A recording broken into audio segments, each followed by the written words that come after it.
12-Sided Stories is for mature audiences and often deals with topics that may be difficult for some listeners. Discretion is advised. In Eversink, the Office of Book Retrieval has librarian agents tasked by the Triskadane to recover overdue books and collect fees. In some cases, offenders must be neutralized by the agents for stealing important tomes. These are their stories.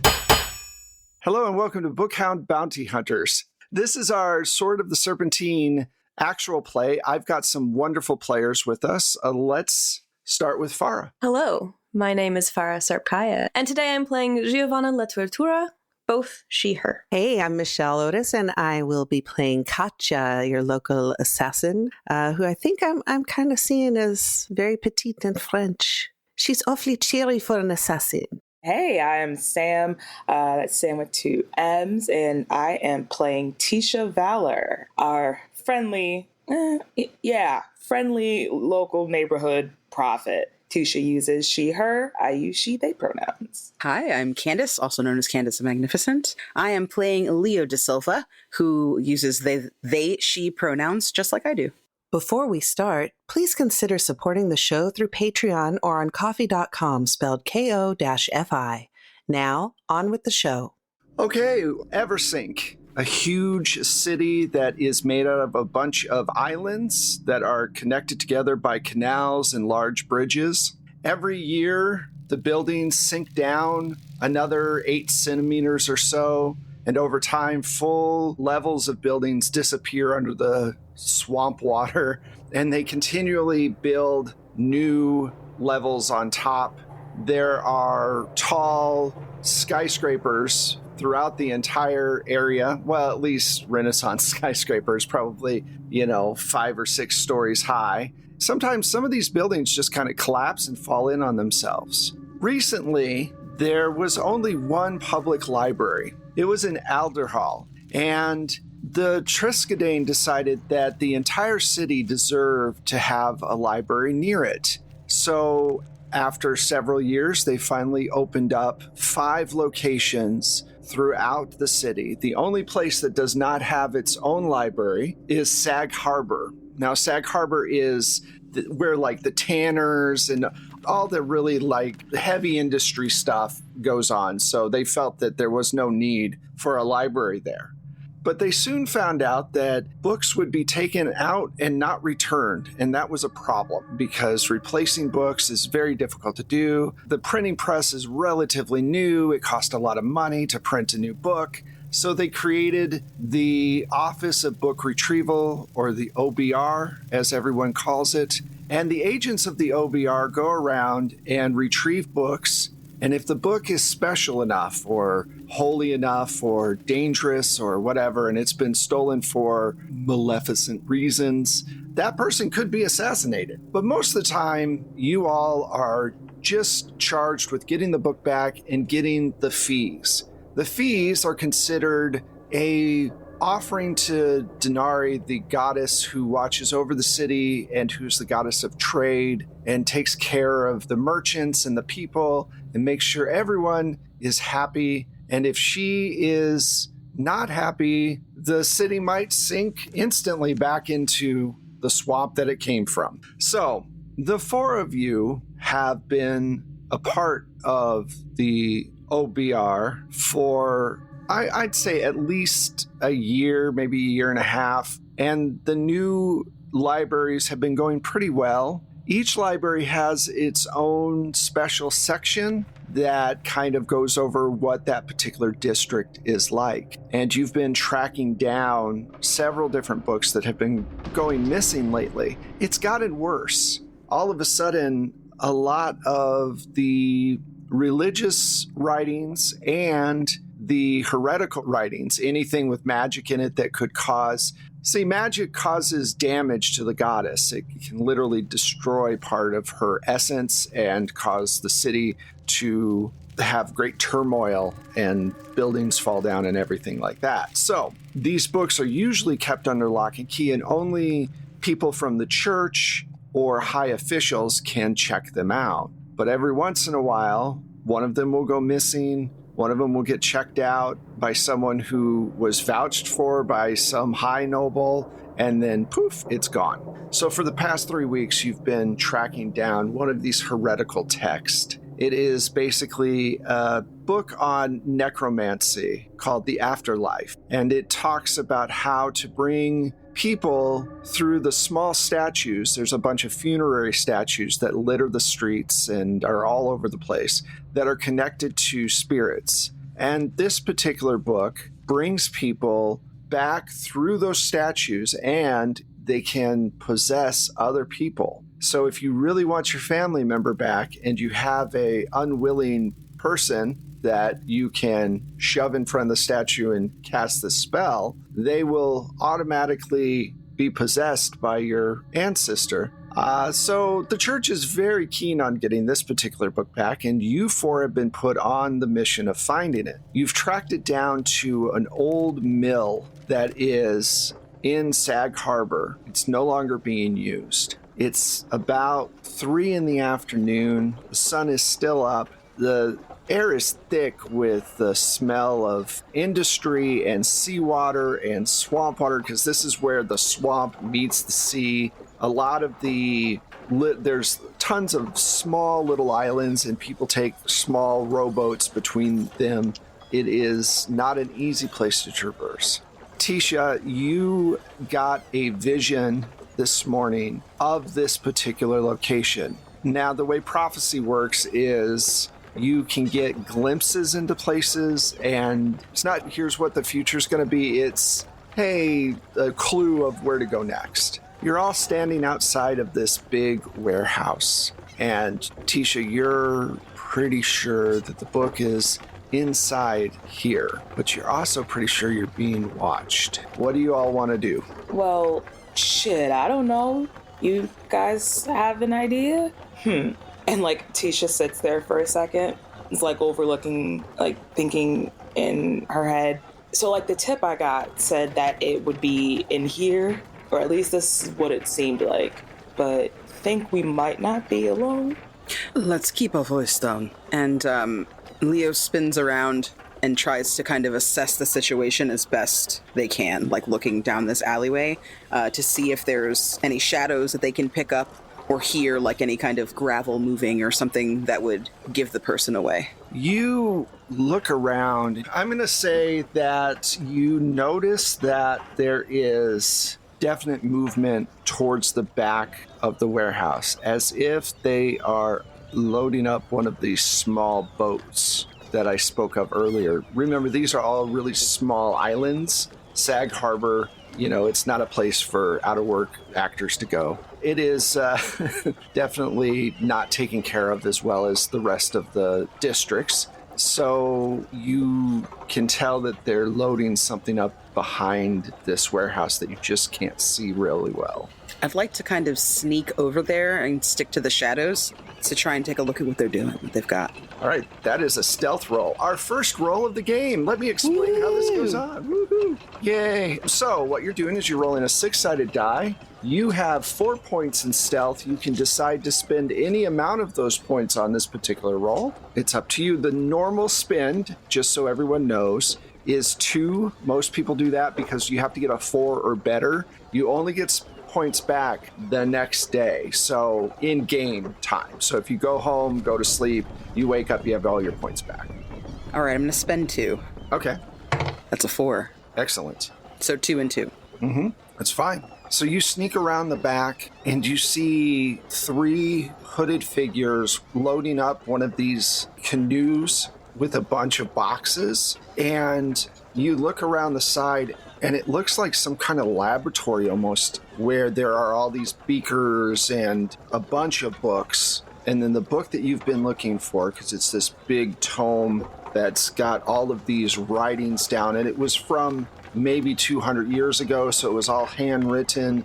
It's there on a podium. It looks like it's being studied right now by a really tall man in robes. Taller than he should be, like 8 foot, just standing next to it and leafing through the pages. Does he look like he's doing anything untoward? Or just like he looks like he should be there? Well, I mean, you all aren't used to seeing people that tall, but he's not casting a spell right at this second, but he does seem very intent on looking through the book and what he's focusing on. Is everybody with me? Or is everyone still kind of... No, everyone's back. You just went off Okay. on your own. So I kind of sneak back and let everybody in on what I saw.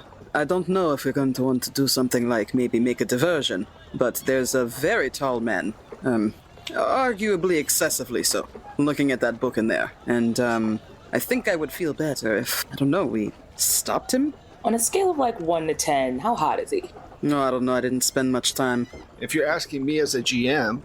Oh, I was asking. Tisha was asking that in character. Okay. Like on a scale of 1 to 10. How hot? I'd say... You said You tall. can tell us how hot he is, though. You You're can tell him. absolutely You can tell us what. He was in a hooded robe and everything like that, so hotness has to come after reveal. Okay, so not hot.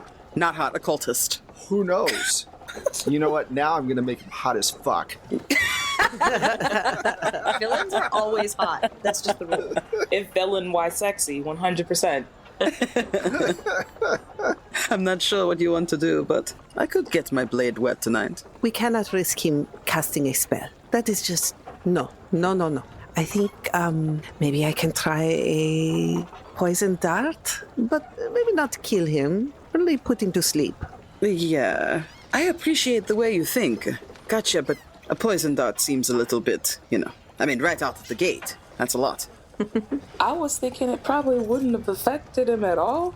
Like, depending on how much poison is in the dart, if he's that tall, But again, this isn't my forte. I'm gonna let y'all handle this.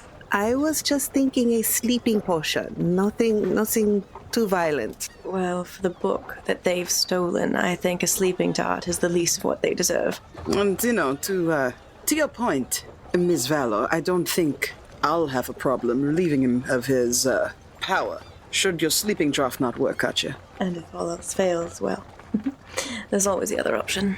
Everyone roll me a 6-sided die and let me know what you get. Oh, no. 3. 2. 4. Also 4. Okay. So those with the 4 and above, you notice a figure drop down on the roof of the warehouse. What direction are they going, towards the back or like towards us? They're going towards the back. Oh, that bastard. We have to pounce now. Quite so. Leo looks up with, this lightning in their eyes, and they, haul the quietest ass back to where they just were. All the quietest ass. Oh my god. Candace, you are amazing. Candace has made my new favorite saying, Hall. Quietest ass. So are you all going to try to be quiet as you're approaching? Because if we're doing that, we need some stealth rolls for this one, because... Can I ride high off my last stealth roll? I'd let you ride on the way there and back. Okay, I'll be nice. You can ride Thank off you. the last.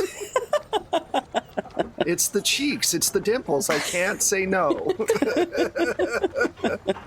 So I have an 8 in stealth, which means I can disappear and pop up wherever and whenever I want to. Oh, that's sick. Incredible. That's the kind of chaos I'm here for. Okay. So where are you going to be going for that then? Are you going to go right to the back door? Well, I want to go to where I can get a good shot at this guy. Can I go the other way? Because I am loud as fuck. So if I'm being loud, You're our paladin. yeah, I clank. If I go the other way, they'll notice me, and then everyone else can murder while I'm distracting them. Sure, so you're going to be distraction. You don't need to make a roll for that. You can just be... I'm just loud. I always imagine paladins with plates of china all over them as they I carry a teacup on my belt. It's just in case. Just in case. Hey, cats show up and they need a saucer full of milk. You never know. Exactly. I just realized I have to roll. I only get that with a successful stealth roll. I'm putting 2 into it. I rolled a 2, so I'm glad I spent my 2 because that's a 4. Okay, so both of you zip around. Giovanna, how are you making a spectacle of yourself? Are you going on the separate pier over on the side or something? Or I mean, basically, if the back like where they're loading the boats is Towards the outwater. Yeah, so I'm just going the other way, essentially around the other side of the building. I'm gonna wait an extra 15 seconds so that they can get a little further than me, but I'll just walk holding my sword in my hand and just be like, "Stop, you ruffians. That's our government property that we want to bring back to the, to the library." Shit, it's the British! The British are coming. We gotta go! So you announced this. Tisha, what are you doing? Are you stealthy or are you going to follow Giovanni's lead? I'm gonna follow Giovanna's lead, yeah. I think it's like that moment where everybody like splits off and goes their separate direction, and then Tisha's just like, wait, well, where am I supposed to go? Well, stay with the strong. So she's gonna go over and walk with Giovanna, but she has her own idea. Okay. Of a distraction that she could pull. Here's what happens, and then we'll go into more of a initiative kind of situation. We'll just randomly pick someone to go first, and then that person picks who goes next, and so on. You can pick the GM, or you can leave me for last. Sometimes tactically, it's not a good idea to leave me for last, but that's up to you all. Okay, and I move all my people at one time. So here's what's happening, and then we'll go into initiative. On the roof, Tisha, you see the figure on the top removing a couple of the boards on the roof, okay? And they seem to be repelling down through the roof. The two of you, Leo and Katya, you get to the side where the boat is being loaded up. The really tall man has turned around and is walking towards the opening to see what all this noise is about. And you see this figure slowly coming through the roof as he's going down towards the book to grab the book to bring it back up. Okay, so that is where we are right now. The first person that gets to go, I'm going to say, is Leo, and then Leo will pick the next person. Can I cede my turn to Katya? Yes, absolutely. Because Katya wants to rush in with that dart, and I'd like to grab the book after the guy is down. Like, as he's falling, just go and be like, snatch. Go ahead, Katya. What do you want to do? I'm going to roll warfare, because I think that's the closest thing. And I'm going to put 2. Okay.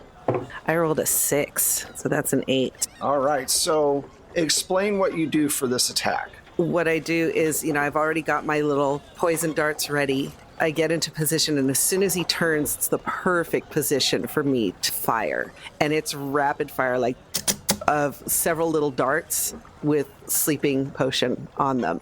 Okay. So you strike him. He's got a hit threshold of 5. So you hit him, and he kind of stumbles back a little bit, and his hood comes off, and he has this huge shark-like head. He's got really thick gray skin with a bit of patch of white around the top of his face, and he quickly looks around and grabs a mace and starts to walk unsteadily towards you with this mace in his hand. So who do you want to go next? I think Leo, but before Leo goes, I just say, oh, Tisha will be very disappointed. So I'm not sure how actions work. Like, in my mind, I want to, like, bum rush this guy since he seems unsteady on his feet and try to, like, on the way to grabbing the book. Like, just, like, try to get him out of the way, like, charge him and grab the book. Do you want to hit him, or do you want to slide around him to get to the book? Slide around him to get to the book. Okay, so you have dodge, which is because you have 8 in athletics. So what this would be is, this isn't an attack, it's an athletics roll. And I'm going to say, because he's huge, he's taking up a big space, and you're going to have to, like, slide under his legs or around him, that this is going to be a little bit harder of a roll for you to do. Just to kind of give you an idea, I'm going to say a 5 instead of a 4. So it's a little bit harder. Okay. I'm going to use 3. That's 7. Okay, so tell us the scene. You slide around him. How do you do it? I guess to Katja, you would see this blur of like a shadow, this navy blue cloak kind of like billowing out, like a shorter kind of cape, as I run full speed at this guy, but then faint at the last second and kind of spin around on my knees and my hip, and then get up in like one smooth motion and yank the book off of it and kind of look up and give a gigantic finger to the person who's coming through the roof as I like step back. Wait a minute. We have to make a roll about that because it's a contested roll for that, okay? So the person coming through the top is going to try to grab it. I'm going to roll for them, and then I'm going to tell you what you have to beat. I'll say that you can either use points from stealth or from athletics, okay? Okay. All right, so you need to beat a 7. A 7? I just got a 7. Yeah, I know, but that was for sliding around the person. What a copycat. Oh my gosh. Yes, he's copying you. God, this guy. All right. How many points do you want to spend? I'm going to spend 2 points of athletics. Okay. What do I have to be? A 7. No, Wes, don't do this to me. So you slide around and you go for the book, and right then you see Agent Brad slide down, grab the book, and go, "Thank you so much," and then zip back up. What are you doing? We're supposed to work together. That was our bounty, asshole! Leo, who do you want to go next now that you failed to get the book? I mean, I guess since Giovanna's like making all kinds of pots and pans noises in the alley, she should go next. Oh, God. What a jerk. All right. I guess I'll go help my comrades then. I will enter stage right with my pots and pans. At this point, the shark-like creature is towards the front when you get there, so he's right on top of Katya. And the other 3, are they doing anything, or do they seem... They're in the boat. They're rowing away. They're trying to row away. They're out of there. They want to be gone. Okay. So you have to pick who you want to go after. You can go after either one. I think Katya has that under control. I trust Katya to take care of him. So I will go after the boat if I can. Is there nearby, whether it's a small anchor or a hook or something that I can like lasso the boat and yank him back? Absolutely. Whatever you want it to be, just tell me what you want to give a try and we'll do a roll for it. Beautiful. So at the back dock, hanging somewhere probably is one of those hooks that they hang seafood on, you know? Mm-hmm. One of the big, hefty iron hooks. So I will take that, make sure there's a rope attached, and just throw so that I can hook the boat and pull. Okay. Assuming they're not a mile away. No, I'm going to give you an opportunity to capture them. I'm going to say this is an athletics move. I'm going to say that it's a 4. Okay. I'll go for 3. You want to use 3? Just in case. I don't want them getting away. I rolled a 6. So Luckily, you get points back. okay, beautiful. Okay. So you lasso and hit with the hook, and you start pulling them back in, and they're freaking out and trying to move. What do you want to do once you pull this in? Oh, I'm jumping in the boat. Okay. And taking care of them. Okay. So let's get back to that. That'll be next round, let's say, because that's a lot to go over.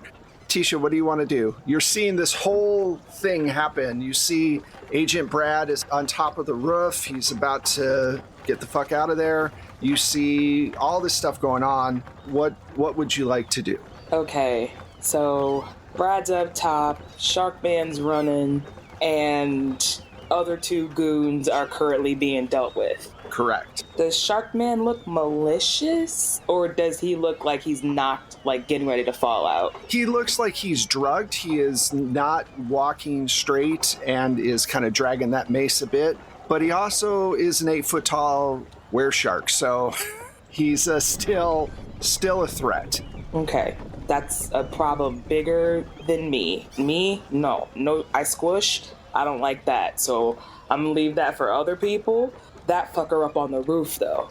Brad's connected. Agent Brad's he has a rope, or he's like kind of like free running. He connected a rope and he's about to free run away. Perfect. I'm just gonna look up and be like, just like whistle at Brad and be like, woo, and flash him.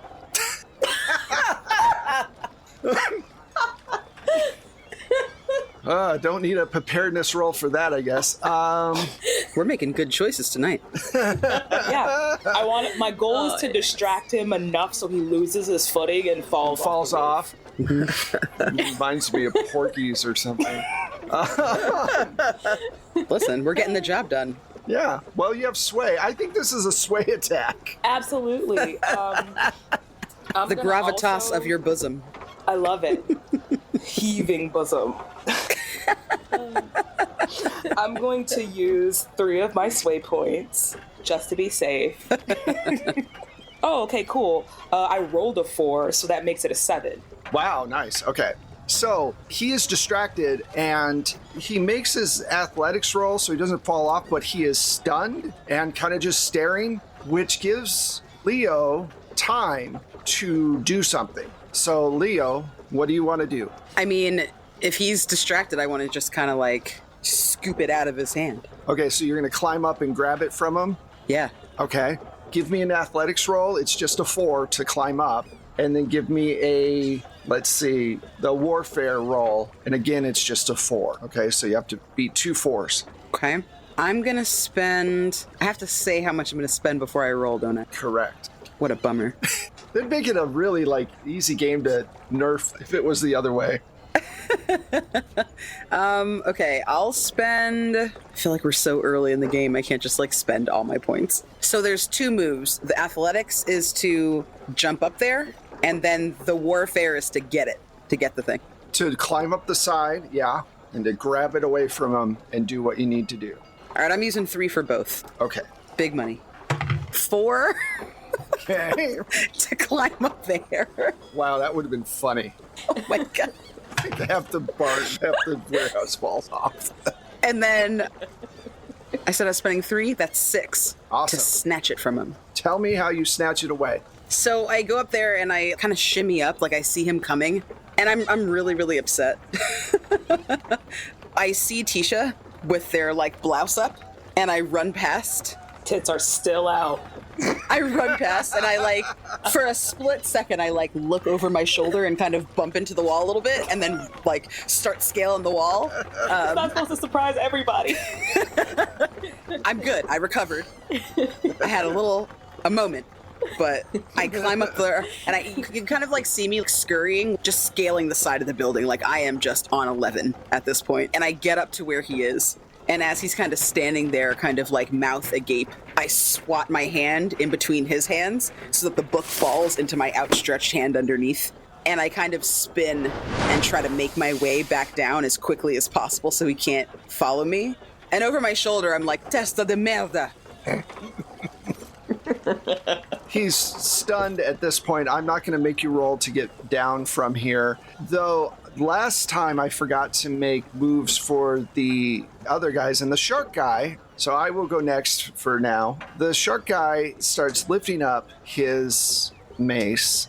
And he says to Katya, I was going to pay my bill when I got back from this weekend. It's only a few weeks late. And he swings straight at your head. Do you have dodge? Yes, I do. Okay, so you're going to want to make your dodge. He got an 8 for his to hit. I'm going to spend 3. Rolled a 3, so that's a total of 6. So I do not dodge. So he hits you really hard. And you fly back a few feet into the water because you're on this little pier thing. You take 3 points of damage, so 3 points of health. And then the guys on the boat are going to try to push you off the boat, Giovanna.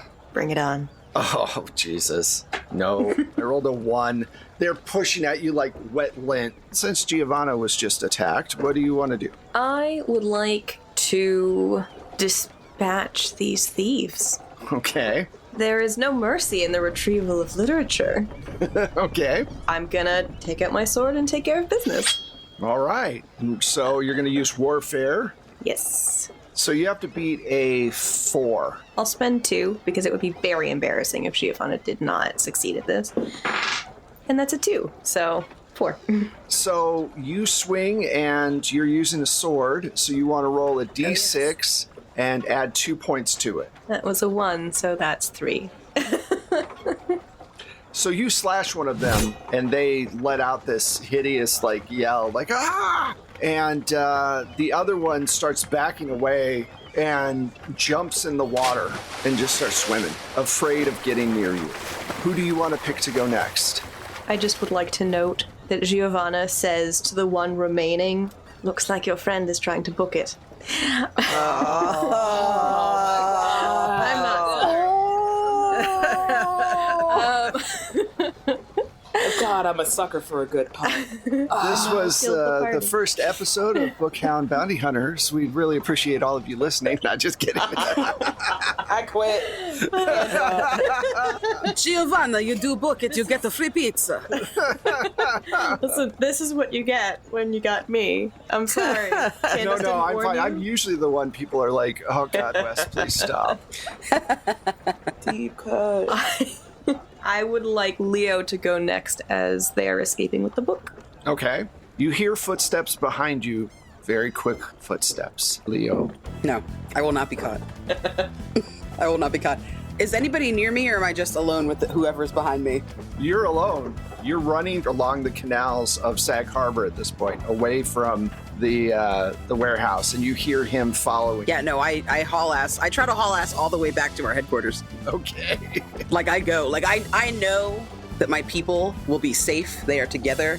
I heard the sound of Giovanna's mighty swordsmanship, so I'm not concerned about any of them. I'm just like, if I do not make it back with this book, everyone will be mad at me. So, And you know that Giovanna probably did more damage with the pun that she said afterward. yes, correct. You know that that is just part of the character. It's a shame that Brad didn't hear it, because I could have gotten a head start. She's like +3 to her sway. All right. So, yeah, you hear these feet coming up behind you. This is definitely an athletics roll. I'm going to roll and tell you how much he's going to spend, and then you have to beat that amount, okay? He's got all kinds of athletics left over, guys. 6. This does not look good for Homestar Runner. He's not doing good either. Okay, so I'm trying to kind of run through these canals, and I'm pulling down boxes and stuff as I'm going by, and there's a cart of cabbages that I just try to kick the stopper off of so that it rolls forward and they all go all over the floor. Okay, I really love this visual. Right. All right, so give me a roll. 3 points to get away from this jerk. What do I have to beat? 7. I got a 6. Okay. So you pull down this lettuce cart. All of these lettuce heads go everywhere. He jumps up, hits one foot on the lettuce, and flicks his foot back to propel himself forward. He knocks you down, grabs the book out of your hand, and you're on the ground. He looks at you and goes, better luck next time. And he just disappears. I swear to fucking God, one day I'll take his fucking hand. And I just kind of like slap the puddle that he's knocked me in. Okay. And the cart owner comes out and goes, My cabbages! my cabbages, what'd you do? My God, it's gonna take me so long to repair this Sag Harbor. You know how hard it is to get cabbages in Sag Harbor. I'm so sorry. Let me assist you.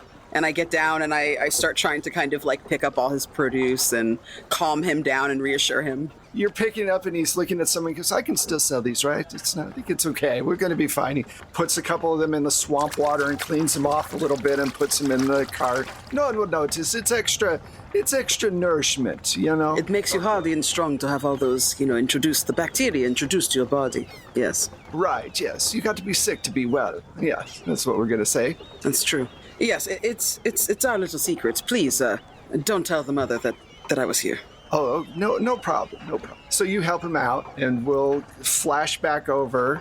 I believe at this point we should go to poor Katya, who's in the water. Katya, what do you want to do? I want to get myself out of the water, and I'm going to say, you stupid man. Just for that, your fine is double. And I throw some daggers at him. All right, so do a warfare roll. I'll spend 3. Okay, a 4 to hit him. And I got a 4 total. Okay.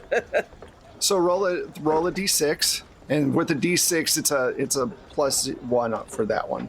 Okay, so I rolled a 5, so a 6. You hit him in the side, and he lets out this gasp of air, and his gills open up real big, and then he falls down. And he's not dead, but he's not going anywhere anytime soon. And I walk up and I put my foot on where his neck should be. And I'm like, "Pay up, you stupid shark man." I will. Money's it's in here. You can take whatever you want. Just get off my gills, lady. I grab his whole purse and I walk away cussing in French. Katya's metal as hell. I love this. Giovanna, what are you doing? We'll go back to you since you're in combat. So, I have 2 at sword point and 1 is swimming away. Correct. Do they seem as if they are trying to fight back? They're scrambling to the back of the boat. We didn't know. We were just hired. We're here for the day. In that case, perhaps you would like to return to the land quickly now? Okay. Yes, I will. Starts rowing you back to the land. I, much like in every ship movie ever, stand at the front of the ship as they row us back. Are you Captain Morganing it with your foot on top of the... Absolutely. And I step off, like Captain Jack, onto the dock and gesture for them to disembark, if you wouldn't mind. Yes, they get out. All right. Now we're going to say all of you get back together. You've collected the money. The book is gone. And you really don't arrest these people. They either pay up or they get what they got. So you, at this point, would probably head back to Iron Cross, which is the district where your headquarters is. But before you head back, do you want to have a little conversation about how this all went? You notice that Leo comes back without a book in her hand. Seeing this, Giovanna walks up to Leo and puts a hand on their shoulder and says, "That bastard doesn't know how to play fair. You tried your best, I assume?" You see Leo just kind of shake their head. Her face is very drawn, and their eyes are very narrow, like they are not happy at all. I did what I could, but... Brad. Something must be done. He is a menace. I can't live like this. I can't work like this. I am a person of honor. You see me. You see how I stand. They do this like very kind of chest puffed up, shoulders back. Leo is about 5'9", deep brown skin, kinky curly hair that they have up in like a little pompadour in the front and then tied back into like a ponytail with a silk ribbon that kind of flows down their back. They're outfitted in brown kind of light flexible leather armor, and their outfit is very like blue, reds, and golds. But their cloak is like a really deep, dark navy, and their shirt is like a really nice like white puffy shirt that like laces up the front. And you can see it's all splashed with mud, like they look disgusting. Their hair is a mess, and they're just like kind of gesture to themselves. I cannot live like this. I cannot work like this. I'm sure you did the best you could. And out of like nowhere, you don't know where Tisha pulled a pipe, but she's smoking a pipe right now and like reaches in her side satchel and pulls out this massive flask. Don't ask how a flask that big fits in their little satchel. It just is. And passes it to you. Like unscrews the top. Leo grabs the flask and you see them just kind of like slug it back. The flask is tipped upside down for a little too long, and then like they finally finish. Oh, thank you. Yes, but still, it's going to take me a lot to get over this one. Honestly, saying that I tried my hardest, it basically says that I can't try any harder and he's always going to beat me, and that is not the case. He is not always going to beat me. He will not best me next time. And you see them, they're like doing these really like expressive hand motions, just pacing back and forth. Like they look like they could have worn like treads under their feet in the stone. They're like so cheesed off. Yeah, they're mad. I'm pretty offended. He wasn't even distracted by my tits like at all. Like it only made him stumble just a little bit, and I don't know how I feel about that. It's a grievous insult. That is a crime. But thank you, Katya. Normally my tits are enough to stop traffic. I don't... Listen. They are. I myself was almost stymied. I saw that. Thank you. It made me feel a little bit better about it. He must be stopped. I wonder, how did he know where we were? How did he know where the book was? I'd love to know. That's supposed to be our bounty. I don't trust him as far as I could throw him, and I could throw him pretty damn far. You hear, like, the opening of the flask in the back, Tisha takes another super long swig and then flutters into one of her feints. Oh. I try to catch her before she hits the ground. How many points do you want to spend to try to look at this? To see how possibly Agent Brad was able to... I want to use my prophecy. Right. Okay. I think, if anything, I want to see how he knew where we were going to be. And I'd like to see where he went. Well, you know where he went without even the prophecy. He went straight back to the guild hall to turn in the book and get credit for the bounty, because that's how he makes his money. But he started following you all this morning, and it seems like he's been close by just watching what you're doing, which means that he probably had an idea of the bounty you were going after somehow. Fortunately, your prophecy won't tell you that, but it will tell you that he was basically following you and waiting for you to get to whatever the last location was before making a move. I did it again, didn't I? Oui. Sorry. Are you okay? Following this. I don't know. I just felt weird all day about it. He is nothing but a poacher. Skulking around in the canals waiting for us to strike. Oh, little does he know, we strike back. So I do have one quick question before you leave this particular area, though. This guy who's a shark thing is obviously using sorcery, and that's a big no-no for the church. So how are you going to deal with him? Are you going to turn him over to the authorities? Are you going to just... Oh, absolutely. Okay. All right. So Not me. you bind him up, you take him to a local city watch guy, and I'm going to say that you head back, right? You're heading back to the guild hall. Would we have had the chance to just triple check that there weren't other magic books? Because clearly he's a user. Absolutely. Yeah, there are some other magic books in there, other spell books that you can definitely grab and take if you like. Oh, absolutely. Yep. Okay. Now, a lot of these books end up getting just put in a special area. They don't like destroying knowledge. They just don't like using magic inside the confines of Eversink, its effect on the goddess.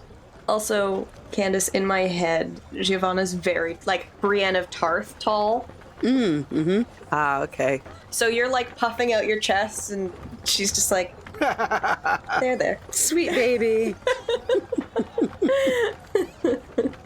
Yeah, I think Katja's probably maybe 5 feet tall, very slight, but she can get in and out of places very quickly. Well, head back. You're in Iron Cross, which is where all the government buildings are, all the banks and everything else, all the business happens in Iron Cross. And the streets are full of merchants going to, whatever building they need to be at, priests walking around and conducting business. Denari is definitely a goddess of business, and this is a very important place to her. The Triskadane actually reside here and give out their edicts every once in a while. And you make it back to the library. Now, the libraries are based on whatever precious metal that they're named after. So there's the platinum, there's gold, there's silver, there's copper, and then there's brass. Brass is in the tangle. And they absolutely denote these, the richness of the area. This particular one is gold, so it's the second highest one. And it's a huge building with tons of books, probably about 3 or 4 stories of just nothing but books around, large areas for people to sit and read, tables for people to do work and all of that. And in the very back are these big staircases that go up into the offices, and Mother Biblia is standing there waiting for you about halfway down these stairs with a stern look on her face. And she just motions for you all to come near. Giovanna is absolutely first and very pin straight, almost militaristic, if you will. And she does kind of a, whatever the formal greeting is, whether that's a kind of a bow at the waist sort of situation, a salute, and then kind of stands at attention in front of her. Okay. I would say Leo is probably third from the back. If Tisha is fourth, Leo is third. Also, shoulders kind of squared, mostly proud stance, but eyes kind of askew, not quite wanting to look the mother in the face. She goes, let's go into the office. Turns around and starts to walk up. Now, Mother Biblia is a tall woman, probably 5'11", 6 foot, with curvy. I'd say curvy, and she's like 65 years old, really white hair that's short, and she's got olive skin and green eyes, and she has been the head of the library since they started the first library 20 or 30 years ago. And you follow her into this beautiful office with this big oak table, desk, and all of these books surrounding, and her huge wolf hound is sitting in the corner chewing on a bone, and you're wondering whether it's a femur. And you sit down, and she's usually in black leather outfit that makes her look like an assassin. Most of her body is covered except for obviously her neck and her face, but if she put on a hood, you'd probably run. So all of you sit down at the chairs that are in front of her desk. The desk is set up so that it's actually up a little bit higher than where you all are sitting. So she's looking down at you, and she goes, I thought I put you all on the Afterlife necromancy book. Did I not? I just got it back from Agent Brad. Good madre, we did our best. I led the team up the wall. Giovanna led the team to collect some other finds. And you can hear them kind of like trying to clear their voice and just hold it together. Tisha was a professional, as always. And Katja, no one has my back like Katja. But then this man comes crashing through, unexpected, out of the blue. No one knows where he's coming, why he's there. He takes the book from me. I chase him down. He tries to catch up with me. He was like a hound on my heels.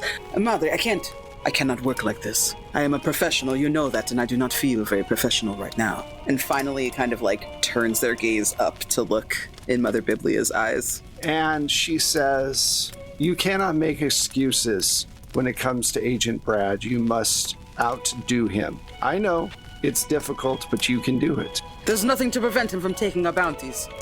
There's nothing preventing you from breaking his legs. Well, you never cease to surprise me, Madre. Look, you know the rules are simple. Whoever brings the book back is the one that gets the bounty. Beyond what you need to do as a team to make sure that you keep your financial blessings coming in is your call. If Brad is so fast on his feet, maybe you should take them from him. That's what I said. You are all dismissed. Think about what I've said, and good luck next time. Oh, Marcel, before we go, Brad forgot something very important. And I put the coins on her desk, the bag, and I say, and there's a little extra in there for Denari. She looks at the bag and she goes, this is interesting. Thank you. You know, he gave me a bag of money and said it was the fees. Liar. Of course he's a liar. Oh, that man. We're gonna knock him on his ass next time, Mom. Sorry. Well, just make sure you come back with a book soon, okay? Yes, ma'am. No matter what. All right. And that's where we're going to end this first episode. Thank you all so much for playing. I really appreciate it. It was a lot of fun. Where can we find all of our wonderful cast? Let's start with Candace. Hello, my name is Candace, also known as Candace Magnificent. You can find me at That Candace Girl, Candace, on Twitter, as well as at Candace the Magnificent on Twitch, YouTube, Instagram, and pretty much everywhere else. Keep in touch with me if you would like to hear more of my voice or see more of my TTRPG stuff. Hey, everyone. I'm Sam. That's Sam with 2 M's, like an immaculate, just like this game has been. You can find me on Twitter at lustforlife, LUSTTFORLIFEEX. And that is where you will stay most up to date with all of the APs and stuff that I consistently am doing all the time because my brain never stops running.